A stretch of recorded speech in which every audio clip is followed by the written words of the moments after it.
Hello there. We have two widely differing items in the programme tonight. In the second half, we'll be talking about furniture restoration. But to begin with, television drama. Now, you may think immediately of The Villagers, but of course we do other things too. And you may remember that our first drama production ever transmitted was Carmen, which, as you perhaps know, has been sold in several countries overseas.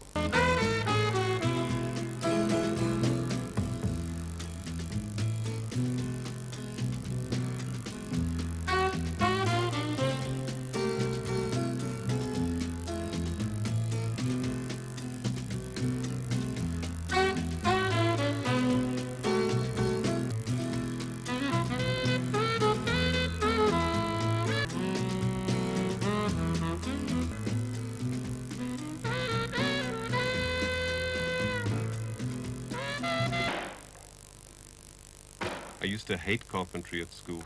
There was a teacher who used to walk around rapping our knuckles with a stick if we did something the wrong way. Soon after the explosion, our reporter spoke to a few of the injured in the outpatients ward. All of a sudden, everything just went black and pieces of glass came flying at us. And I just put my head down and hoped for the best. Where were you at the time of the explosion? In my office at Commercial Airways, at the lower level where I work. Well, we were standing on our stand-in. It was just an explosion. This tremendous explosion, and I was flung to the ground. Investigations into the murder of the Springs parliamentary candidate and his wife, Jean, took on a new aspect today. Police announced that they were looking for a Mr. McDougall. The Prime Minister, Mr. Forster, has condemned what he describes as attempts to bedevil relations between the various language and population groups in the country. In a statement to the press today, Mr. Forster said this was a luxury South Africa could not afford. Mr. Botha said he told General Dayan that there were no hard feelings towards Jews in South Africa or towards Israel itself. The government deplored the recent press statements. An influential American professor says that in spite of the campaign being waged in the US against South Africa, he doesn't expect economic relations between the two countries to deteriorate. The Americans feel a very close sense of community with South Africa. Egypt's ruling Arab Socialist Party has decided to invite Palestinian leaders on the west bank of the Jordan River and in Israel to Cairo to discuss the outcome of President Sadat's recent Jerusalem visit. The move follows reports that Egypt has gained the support of Saudi Arabia, the strongest financial power in the Middle East, for its decision to deal directly with Israel. From the inquest into the death of Mr. Steve Biko, Cliff Saunders reports that Brigadier Coetzee was in the witness box when Mr. van Rooyen launched his objection. Mr. van Rooyen maintains that counsel for the Biko family, Mr. Kentridge, is trying to introduce hearsay evidence in attacking the credibility of Colonel Goosen. Before the two brigadiers can be called as witnesses, it must be shown that there are inconsistencies between the affidavits and the evidence of Colonel Goosen. He challenged Mr. Kentridge to show such inconsistencies. Mr. van Rooyen said this was the third time Mr. Kentridge had tried to introduce through the back door that which he could not get through the front. The affidavit and evidence submitted by the chief state pathologist was involved, but simply put, Professor Loubser confirmed that Mr. Biko had died of extensive brain injury of the contra-coup type. Mr. Kentridge said he wanted to suggest that the brain lesions were inflicted by 3 or 4 blows. Professor Loubser said that he could not make definite deductions on the number of blows, although he personally felt that the brain lesions could be explained by a single force application or blow over a broad base.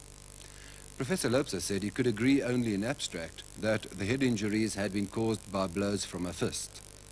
Southern Africa's travel queen for 1977 was chosen from 9 finalists at an open-air luncheon in Johannesburg today. She is Catherine Castell, who wins a trip to Greece, Malawi, Southwest Africa and the Victoria Falls. A wonderful girl with a wonderful... What a way to start a race. Catherine's 2 princesses are Patricia Heine and Sally Boerichter. Compere at today's crowning was television personality Adrian Steed.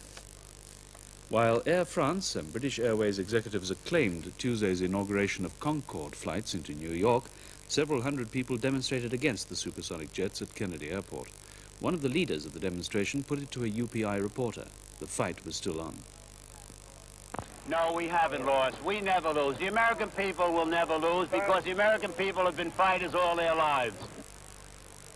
But despite the opposition, Europe was suddenly 4 hours closer to New York as Air France made the first historic landing of a supersonic commercial flight at Kennedy Airport.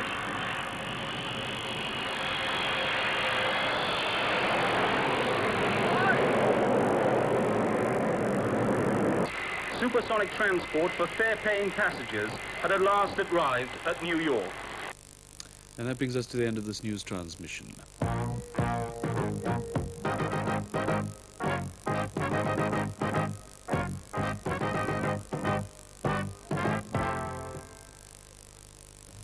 The Reverend Bill Price conducts our epilogue tonight.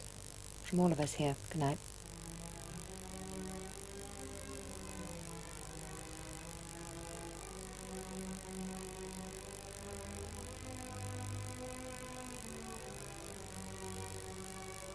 Good evening. To enjoy it, savor it, linger over it. Select Viceroy, the brandy of matchless maturity. Viceroy.